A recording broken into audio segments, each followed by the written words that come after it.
Shalom teman-teman dari New Life Community. Apa kabar? Senang sekali saya Randy Chandra Dinata pada kesempatan kali ini boleh menyapa teman-teman semua dan boleh melayani kebenaran firman Tuhan melalui online service ini. Walaupun hari-hari ini kita masih ada di tengah masa-masa pandemi teman-teman, dengan angka penyebaran COVID yang juga belum melandai, bahkan semakin hari semakin naik. Tapi saya percaya di tengah masa-masa yang sulit ini masih ada hal-hal yang bisa kita syukuri. Masih ada hal-hal yang bisa membuat kita tetap bersuka cita, teman-teman.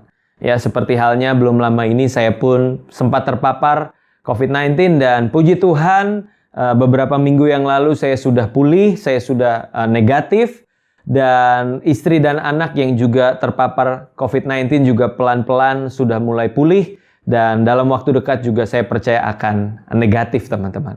Ya, dan saya berdoa buat setiap dari kita yang hari-hari ini mungkin sedang sakit, sedang terpapar COVID-19. Saya berdoa dalam nama Tuhan Yesus, biar Tuhan yang jamah dan sembuhkan. Ya, mungkin kita, mungkin kerabat, saudara, keluarga kita. Kita percaya kuasa Tuhan Yesus sanggup untuk menyembuhkan setiap mereka.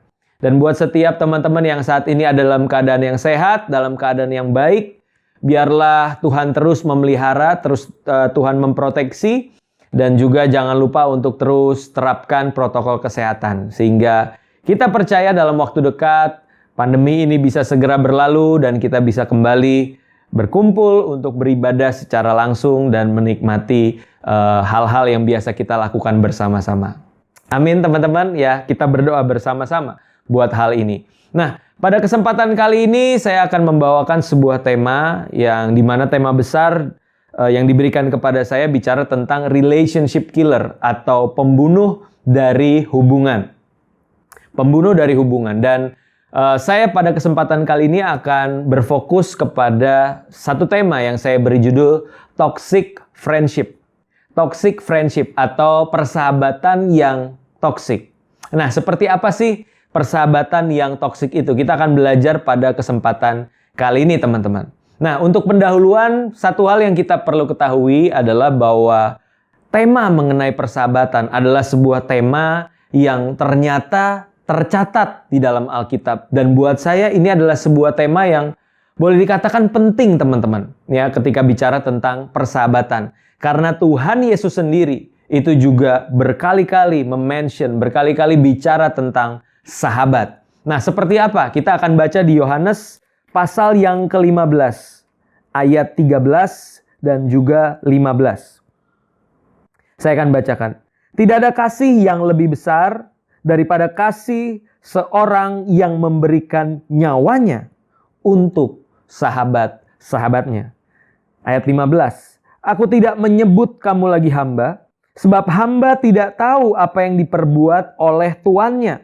Tetapi aku menyebut kamu sahabat, karena aku telah memberitahukan kepada kamu segala sesuatu yang telah kudengar dari Bapakku. Nah, teman-teman, satu hal yang bisa kita pelajari di sini adalah bahwa Yesus yang saat itu adalah seorang guru. Yesus yang adalah seorang pemimpin. Sangat mungkin untuk membangun sebuah relationship yang bentuknya adalah tuan dan juga hamba. Di mana Yesus sebagai pemimpin adalah seorang tuan dan juga para murid adalah hamba. Namun yang dikatakan oleh Tuhan Yesus dan benar-benar dihidupi oleh Tuhan Yesus, dia berkata bahwa kamu bukan lagi hamba. You're no longer servants. Kamu bukan lagi hamba. Sebab hamba tidak tahu apa yang diperbuat oleh tuannya. Tetapi aku menyebut kamu sahabat. Ya, Yesus memperlakukan para muridnya as a friend, sebagai sahabat. Dan sahabat di sini bicara tentang orang yang bukan cuma melakukan kehendak sahabatnya tanpa pengertian, tanpa mengenal dan mengetahui isi hati dari sahabatnya.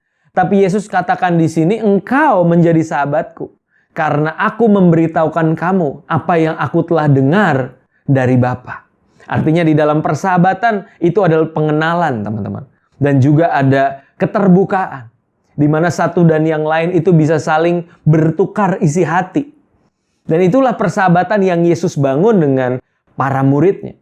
Dan puncaknya adalah apa yang dikatakan di ayat 13. Tidak ada kasih yang lebih besar daripada kasih seorang yang memberikan nyawanya bagi sahabat-sahabatnya. Puncak dari kasih Yesus kepada para sahabatnya adalah dengan cara mati di kayu salib. Memberikan nyawanya untuk menjadi korban tebusan bagi para murid dan juga bagi semua orang yang dianggap Yesus sebagai sahabat-sahabatnya. Wow, ini satu hal yang luar biasa teman-teman. Ketika kita mengetahui bahwa Yesus menganggap kita sebagai sahabatnya. Nah, sebagai orang-orang yang telah ditebus oleh Tuhan Yesus, orang-orang yang telah disahabati oleh Yesus itu sendiri, seharusnya kita juga belajar teman-teman untuk menghidupi nilai-nilai kasih persahabatan yang Yesus telah peragakan itu. Bagaimana kasih persahabatan kita dengan sesama orang percaya? Ya, bahasanya itu adalah Philadelphia. Philadelphia tentunya dikenal sebagai nama kota, tapi bukan cuma nama kota, tapi punya pengertian yang juga dalam maknanya, teman-teman. Philadelphia itu berasal dari kata philos, yaitu kasih persahabatan, dan juga adelphos, brother atau persaudaraan.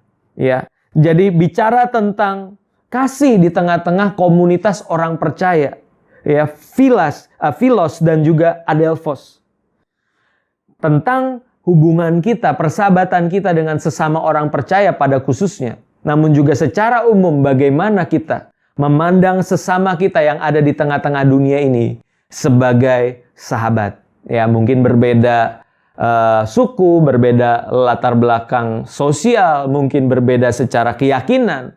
Namun kita pun masih bisa tetap menjadi sahabat yang baik bagi orang-orang yang ada di dunia ini, teman-teman. Nah, yang jadi masalah adalah ketika dosa telah masuk ke dalam dunia, ketika manusia telah jatuh ke dalam dosa, akibatnya adalah kita seringkali salah memaknai persahabatan. Ya, karena persahabatan, nilai-nilai yang telah ada di dalamnya telah dikontaminasi oleh dosa, teman-teman. Sehingga akibatnya sadar maupun tidak, persahabatan yang seharusnya merupakan peragaan dari kasih yang Yesus nyatakan. Kasih yang tadi dikatakan sebagai kasih yang mau berkorban, ya, dan juga kasih bahkan yang memberikan nyawanya bagi sahabat-sahabatnya, berubah menjadi kasih yang egois, kasih yang toksik, kasih yang bahkan bukannya berkorban bagi orang lain, malah yang terjadi adalah mengorbankan orang lain bagi dirinya sendiri. Itulah persahabatan yang telah terkontaminasi oleh dosa, teman-teman. Dan belum lama ini saya dengar sebuah kisah nyata, bagaimana ada seorang anak muda yang sudah mulai masuk ke dalam dunia kerja. Didapati bahwa dia itu terpapar COVID-19, teman-teman. Hasil tesnya itu adalah positif. Namun apa yang terjadi? Dia tetap datang ke kantor, teman-teman. Dia tetap datang ke kantor lalu bersosialisasi dengan teman-teman sekantornya. Apa yang terjadi? Seluruh teman-teman di kantornya itu terpapar COVID-19. Lalu apa alasan dari orang ini sampai tega datang ke kantor dan memaparkan teman-temannya semua? Karena dia nggak mau sendirian. Dia pengen punya teman sama-sama positif. Wow, bayangin teman-teman betapa egoisnya orang ini. Ya, kalau dia mungkin keadaannya orang tanpa gejala, atau mungkin kalau ada gejala pun gejala ringan. Tapi bayangkan dengan teman-teman lainnya. Apakah semuanya akan mendapatkan gejala yang ringan? Bagaimana jika temannya punya penyakit bawaan? Bagaimana jika gejala yang dialami oleh teman-temannya juga gejala yang berat? Ya, persahabatan yang ada hari-hari ini sudah tidak mencerminkan kasih di dalam apa yang Yesus ajarkan. Yang terjadi malah egois, toksik, dan mengorbankan orang lain, teman-teman. Nah, hari ini kita akan belajar lebih dalam nilai-nilai persahabatan yang seperti apa sih yang telah terkontaminasi oleh dosa, sehingga bisa dikatakan sebagai toxic friendship. Ya, ada 3 poin yang saya mau bagikan, teman-teman. Ya, walaupun tentunya kalau kita mau gali lebih dalam, pastinya lebih dari 3 poin. Namun, setidaknya saya akan bagikan 3 poin ini pada kesempatan kali ini. Ya, persahabatan seperti apa yang dikatakan sebagai persahabatan yang toksik. Yang pertama, bicara tentang ini teman-teman. Solidaritas yang palsu. Ya, solidaritas yang palsu. Di dalam persahabatan seringkali kita dengar istilah solider. Ya. Kita sebagai satu komunitas persahabatan harus solid. Ya, harus ada solidaritas di antara sesama anggota. Namun yang terjadi adalah bicara tentang solidaritas yang palsu adalah ketika seseorang mengatasnamakan solidaritas, justru yang terjadi orang tersebut menahan sahabatnya untuk bisa mengembangkan setiap potensi yang ada di dalam dirinya dan bisa bertumbuh di dalam kehidupannya secara maksimal. Saya ulang sekali lagi, bicara tentang solidaritas yang palsu adalah ketika seseorang atas nama solidaritas, sadar maupun tidak menahan temannya, menahan sahabatnya untuk bisa mengembangkan setiap potensi yang ada dalam dirinya. Dan bertumbuh sebagai seorang manusia yang berguna, yang berfungsi secara maksimal, teman-teman. Ya, contoh sederhana. Siapa yang pernah mengalami ketika di masa sekolah, kuliah, gitu ya, ada orang yang mengaku sebagai sahabat kita, lalu ketika ada satu tugas yang diberikan kepada kita, lalu dia bilang, aduh, gue lagi males ngerjainnya, gue lagi pengen males-malesan, gue gak mau ngerjain tugas. Lu juga jangan kerjain ya, temenin gue. Kan katanya solider, kan katanya sahabat. Lihat teman-teman, ya, atas nama solidaritas, orang itu menahan orang lain untuk bisa berkembang. Ya, atau mungkin dari antara kita adalah pelakunya yang saat itu juga tanpa sadar menahan orang lain ya untuk kepentingan kita sendiri. Nah, buat saya itu adalah solidaritas yang palsu, teman-teman. Contoh lain lagi ya. Ada orang yang tidak mau kenyamanan di dalam persahabatannya itu diganggu sehingga orang tersebut bisa marah, bisa mengancam untuk memutuskan tali persahabatan. Misalkan karena sahabatnya itu punya satu cita-cita, punya satu kerinduan untuk, let's say, bersekolah di luar negeri, untuk melanjutkan pendidikannya. Aku akan pergi ke luar negeri untuk mengambil studi lanjutan, so kita harus berhubungan secara berjarak gitu ya. Long distance relationship. Ini persahabatan, teman-teman. Lalu temennya itu bilang, oh jadi lu lebih milih pendidikan lo daripada persahabatan kita. Ya udahlah, nggak usah temenan aja sekalian. Lu bakal ninggalin gue. Lihat teman-teman. Buat saya, ini adalah contoh satu persahabatan yang dikatakan sebagai solidaritas yang palsu tadi. Seharusnya kita memberikan ruang bagi sahabat kita. Bukannya malah menahan dia dari pertumbuhan. Menahan dia dari memaksimalkan potensi yang ada di dalam dirinya. Sahabat itu nggak boleh menjadi posesif, teman-teman. Ya, seringkali kita berpikir, oh sahabat itu kan selalu bareng-bareng. Nggak bisa terpisahkan. Akhirnya tanpa sadar, kita bangun persahabatan kita itu menjadi persahabatan yang posesif. Bukannya posesif, namun justru harusnya persahabatan yang baik itu adalah persahabatan yang merelakan orang lain untuk bisa bertumbuh demi kebaikan orang tersebut.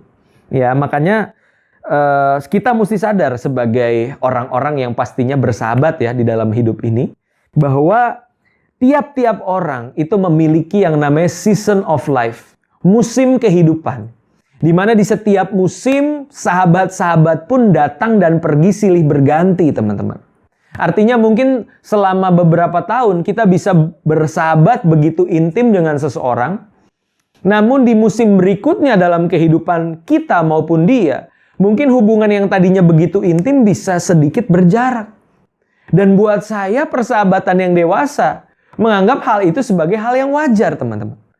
Setiap orang punya season of life-nya. Dan mungkin di dalam persahabatan yang baru dengan orang lain, sahabat kita itu bisa bertumbuh secara maksimal. Bisa menjadi pribadi yang lebih baik dari sebelumnya. Dan harusnya kita ikut bersuka cita bersama dia, teman-teman. Ya, inilah persahabatan yang sehat. Persahabatan yang dibangun atas solidaritas yang sejati, teman-teman.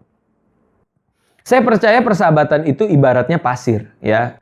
Baik persahabatan even relationship, hubungan antar lawan jenis, itu ibaratnya pasir. Di mana semakin pasir itu digenggam dengan begitu kuatnya, maka yang terjadi pasirnya akan mulai ambiar gitu ya, dari tangan kita mulai berjatuhan. Kita harus bisa menggenggamnya secara perlahan dan dengan soft gitu ya. Kita genggam itu sehingga pasirnya tidak rontok ke bawah. Tapi di saat yang sama juga bukan berarti pasir itu kita buang seperti ini. Kita tidak lagi menggenggam, tidak lagi menganggap pasir itu sebagai sesuatu yang perlu kita genggam. Kita lepaskan begitu saja. Ya, persahabatan pun sama, teman-teman.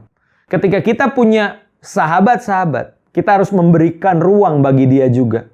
Untuk mungkin bertumbuh, untuk dia masuk ke dalam season of life yang berbeda. Dan kita juga bukan yang melepaskan, artinya kita memutuskan tali persahabatan dengan dia karena merasa ditinggalkan. Tapi kita tetap bisa keep contact, kita bisa tetap keep updating satu dengan yang lain. Dan kita tetap bersahabat. Nah, itulah yang saya katakan sebagai persahabatan yang dibangun atas solidaritas yang sejati, teman-teman.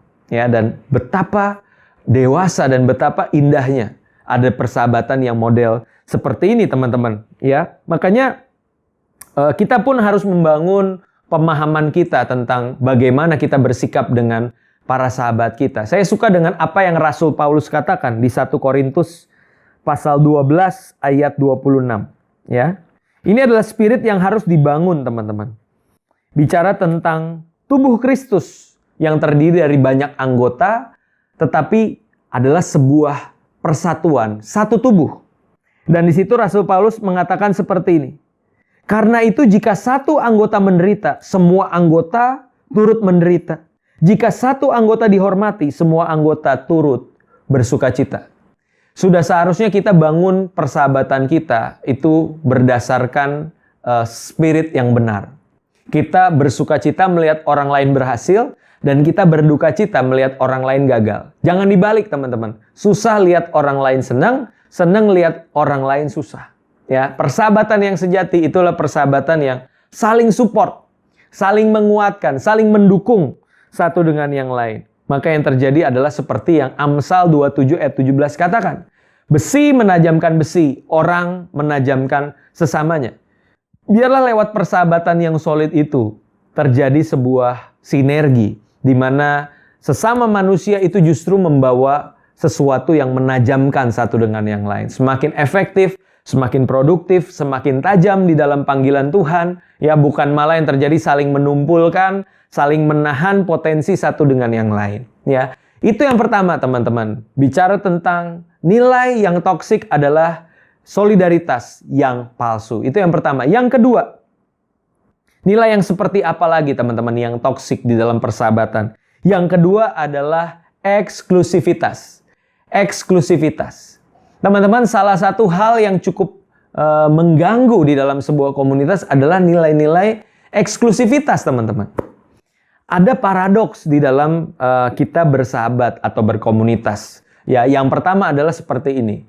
Di satu sisi, ketika kita membangun sebuah persahabatan di dalam komunitas, sebuah keniscayaan, maka komunitas kita itu akan menjadi komunitas yang memiliki keunikan, memiliki pembeda dengan komunitas-komunitas lain di luar kita. Ya, di satu sisi seperti itu. Namun di sisi lain jangan lupa, persahabatan seperti apa yang kita mau bangun, harus kita mengarahkannya, kita berusaha untuk mempelajarinya dari apa yang Yesus bangun di tengah-tengah komunitasnya saat itu. Ya, komunitas persahabatan yang dipraktekkan Yesus adalah sebuah model persahabatan yang ketika mereka menjadi unik, berbeda dengan yang lain, itu tidak menjadikan mereka eksklusif dan mengisolasi diri dari orang-orang di sekitarnya, teman-teman. Tapi justru komunitas yang Yesus bangun adalah komunitas yang inklusif, yang membuka ruang bagi mereka yang dikatakan sebagai the others, sebagai orang-orang lain yang berbeda dari komunitas yang Yesus punya. Bayangkan ketika Yesus yang adalah sahabat dari para murid, namun di saat yang sama Yesus juga bergaul, Yesus juga membuka diri, Yesus juga bersahabat dengan pemungut cukai, dengan orang berdosa. Wow, ini sesuatu yang menarik dan kita perlu pelajari, teman-teman. Bagaimana komunitas yang kita bangun itu tidak menjadi eksklusif, namun justru menjadi inklusif dan membuka ruang bagi orang-orang lain yang mungkin berbeda dengan kita untuk bisa bergabung di dalam komunitas kita. Ya, makanya kita harus bongkar ini, kita harus ubah paradigma ini. Satu komunitas yang begitu eksklusif, lalu mentalitasnya itu us versus them. Ya, kita melawan mereka. Bahkan sesama anak Tuhan, beda gereja, beda denominasi, beda komunitas, itu aja bisa saling bersaing satu dengan yang lain, teman-teman. Karena mentalnya mental eksklusif. Gua, lu.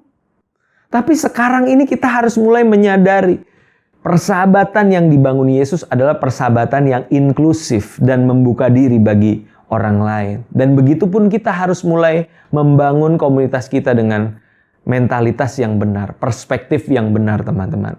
Ya, salah satu contoh yang paling sering terjadi realitanya adalah ketika ada satu kepengurusan, ya, ada satu kepelayanan di dalam gereja.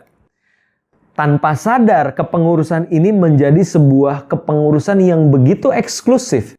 Sehingga ada jarak yang begitu lebar antara yang dikatakan sebagai pengurus dengan jemaat. Jemaat akan berkata bahwa, aduh, ini pengurusnya terlalu eksklusif. Tidak bisa disentuh, tidak bisa bergaul dengan mereka. Nah, ini seringkali menjadi dilema nggak sih, teman-teman, ketika kita mau bangun sebuah kepengurusan yang solid, kepengurusan yang kuat, ya, lalu kita bikin banyak pelatihan-pelatihan, kita habiskan waktu bersama-sama, tapi kita lupa, kita terlalu eksklusif sehingga tidak memberi ruang bagi mereka yang di luar kepengurusan kita. Nah, disinilah kita belajar, teman-teman. Para pemimpin harus punya mindset yang benar. Dari awal, nilai-nilai yang harus kita tekankan adalah bahwa kepengurusan ini tidak boleh menjadi kepengurusan yang eksklusif. Melainkan walaupun kita solid, tapi ingat, kita harus membuka diri juga bagi para jemaat, bagi orang-orang di luar kepengurusan kita. Ya, dan ini menjadikan komunitas kita menjadi komunitas yang sehat, teman-teman. Menjadi persahabatan yang sehat karena tidak dibangun di atas dasar eksklusivitas. Amin. Itu yang kedua, teman-teman. Yang ketiga, yang terakhir. Nilai yang toksik di dalam friendship itu yang seperti apa? Yang ketiga bicara tentang penerimaan karena persamaan, teman-teman. Penerimaan karena persamaan. Kamu akan menjadi sahabatku jikalau kamu sama dengan aku. Kalau kamu satu suku dengan aku, kamu satu agama dengan aku, kamu satu status sosial dengan aku, maka kita bisa bersahabat. Tapi kalau kamu berbeda dengan aku, maka kamu bukanlah sahabatku. Kamu ada sebagai pribadi yang punya posisi lebih rendah daripada aku. Aku ada di kasta yang lebih tinggi dari kamu dan kamu lebih rendah dari aku. Nah, ini adalah sebuah persahabatan yang toksik, teman-teman. Ketika hanya orang-orang yang memiliki kesamaan, yang seragam, yang bisa bersama-sama. Padahal, teman-teman, semangat persahabatan yang Tuhan ajarkan kepada kita adalah persahabatan yang seperti ini. Different yet equal. Different yet equal. Berbeda namun setara, teman-teman. Berbeda namun setara. Dan ini menjadi sebuah hal yang luar biasa. Karena apa? Karena bahkan Allah Tritunggal sendiri telah mempraktekkan itu di dalam keberadaannya. Allah Tritunggal, Allah Bapa, Allah Anak, dan Allah Roh Kudus adalah tiga pribadi yang berbeda. Namun di dalam keterbedaan itu, mereka sederajat, teman-teman. Tidak ada yang lebih tinggi daripada yang lain, tidak ada yang lebih rendah daripada yang lain, namun mereka sederajat. Dan mereka sadar mereka adalah pribadi yang berbeda. Nah, kalau kita mulai merenungkan tentang kepribadian dari Allah itu sendiri, harusnya bagaimana kita menyikapi perbedaan di dalam komunitas yang kita punya. Ya, kita harus sadar bahwa keterbedaan itu adalah sesuatu yang tidak bisa dihindari. Keniscayaan, teman-teman, bahwa kita berbeda di dalam komunitas. Namun, di dalam perbedaan itu, Kita ini sederajat, kita ini sama, kita ini setara, kita ini egaliter di pandangan Tuhan. Amin. Tidak ada yang lebih hebat, tidak ada yang lebih tinggi. Kita semua sama di hadapan Tuhan. Ya, makanya Rasul Paulus di Galatia pasal 3 ayat 28. Di situ Rasul Paulus berkata seperti ini. Ketika kita ada di dalam satu baptisan, yaitu di dalam Kristus Yesus, maka apa? Dalam hal ini tidak ada orang Yahudi atau orang Yunani, tidak ada hamba atau orang merdeka, tidak ada laki-laki atau perempuan. Ya, bahkan nilai-nilai patriarki itu bisa dipatahkan, teman-teman, karena kamu semua adalah satu di dalam Kristus Yesus. Wow, teman-teman. Ya, aku percaya komunitas yang begitu indah, komunitas yang begitu menarik bagi dunia ini adalah komunitas Kristen, komunitas orang percaya yang terdiri dari berbagai macam hal yang berbeda di dalam dirinya sendiri. Ya, tidak sama, tidak seragam. Mereka berbeda namun saling menghargai. Mereka berbeda namun saling mengasihi. Ada kesetaraan di dalam tubuh Kristus. Amin, teman-teman, ya. Saya berdoa biar 3 poin yang sederhana ini bisa menjadi bahan refleksi di dalam kehidupan kita. Apakah aku membangun sebuah persahabatan yang toksik, atau justru aku membangun persahabatan yang benar-benar sesuai dengan apa yang Tuhan kehendaki di dalam kehidupanku sehari-hari. Ya, selamat menjadi sahabat, ya. Sahabatilah sesamamu seperti Yesus telah lebih dahulu menyahabati setiap kita. Amin buat firman Tuhan. Mari kita berdoa. Bapa dalam surga, kami mengucap syukur Tuhan untuk kesempatan kali ini. Kami telah mendengarkan kebenaran firman-Mu. Kami bersyukur Tuhan bahwa Engkau adalah Allah yang menyahabati setiap umat-Mu. Engkau bukan Tuhan yang berlaku sebagai Tuhan, sebagai pemimpin yang otoriter, dan kami adalah hamba-hamba yang harus tunduk kepadamu. Namun di saat yang sama Tuhan pun membuka dirinya kepada sebuah persahabatan yang intim. Dan ajarlah kami untuk merasakan kasih-Mu di dalam persahabatan itu. Karena bagaimana kami menyikapi kasih-Mu di dalam kehidupan kami, di situ pula kami akan bisa membagikan kasih persahabatan itu kepada orang-orang di sekitar kami. Berkati teman-temanku Tuhan di NLC, biarlah setiap kami menjadi sahabat yang baik bagi generasi ini, bagi orang-orang di sekitar kami, dan biarlah lewat kehidupan kami, orang banyak boleh merasakan kasih persahabatan yang Kristus miliki. Terima kasih Tuhan Yesus, hanya di dalam nama Tuhan Yesus kami telah berdoa, dan kami mengucap syukur. Semua yang diberkati Tuhan, sama-sama kita katakan, amin. Happy Sunday guys, Tuhan Yesus memberkati, bye-bye.